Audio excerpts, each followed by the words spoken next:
conflicts, progress, reaction. Society is not perpetually stable. It changes a lot over time. And this week we'll be looking at the theories that describe that change over time. We'll be looking at two dominant theories, functionalism and conflict theory. Conflict theory being basically created in reaction to functionalism, funnily enough. We'll also take a look at the three main types of social movement with some examples of each.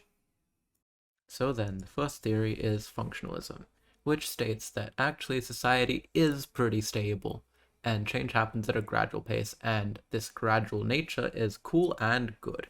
In this model, change comes from slowly advancing technology, interacting with other societies, or just the population growing.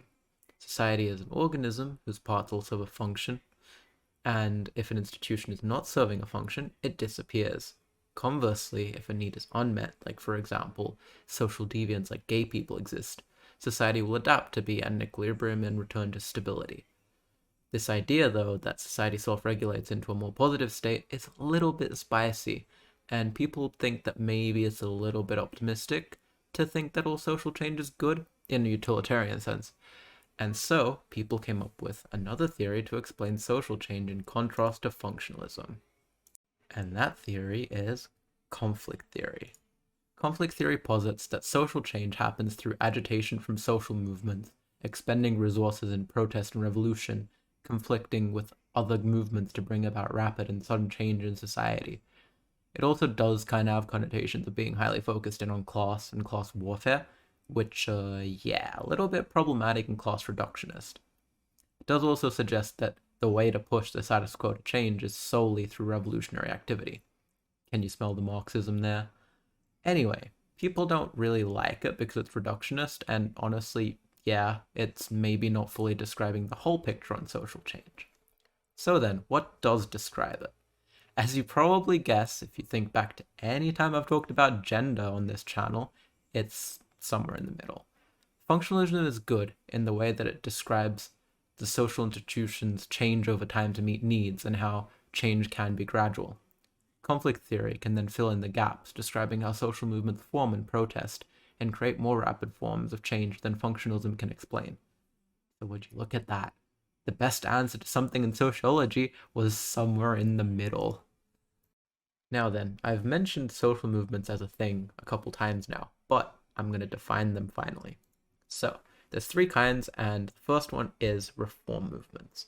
These movements seek to create gradual change without toppling existing systems or pushing the status quo too hard. A great example of this is the same-sex marriage push. People wanted to reform the existing system of marriage to include gay people. And so, they did. Do note that I'm not calling it marriage equality because, time to get on my soapbox. Disabled people can't get married without losing their disability welfare payments. So maybe there isn't proper marriage equality, hey?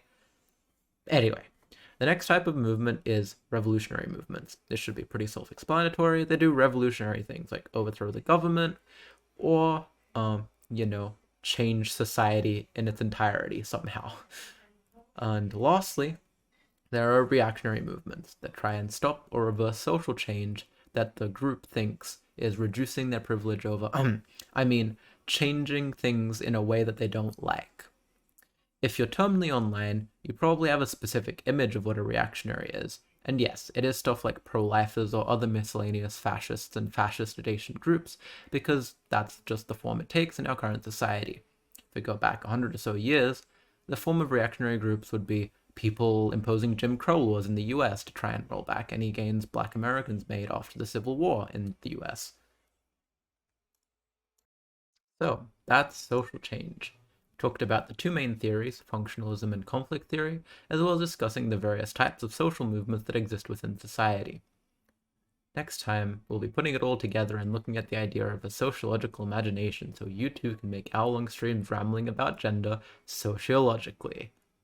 And just ignore the fact that this episode technically came out after episode 6, because this is totally episode 5. And if you want to watch the rest of the series, as always, a link over there, and click the one over there to subscribe, and hopefully I will see you in another video very, very, very soon. Bye-bye.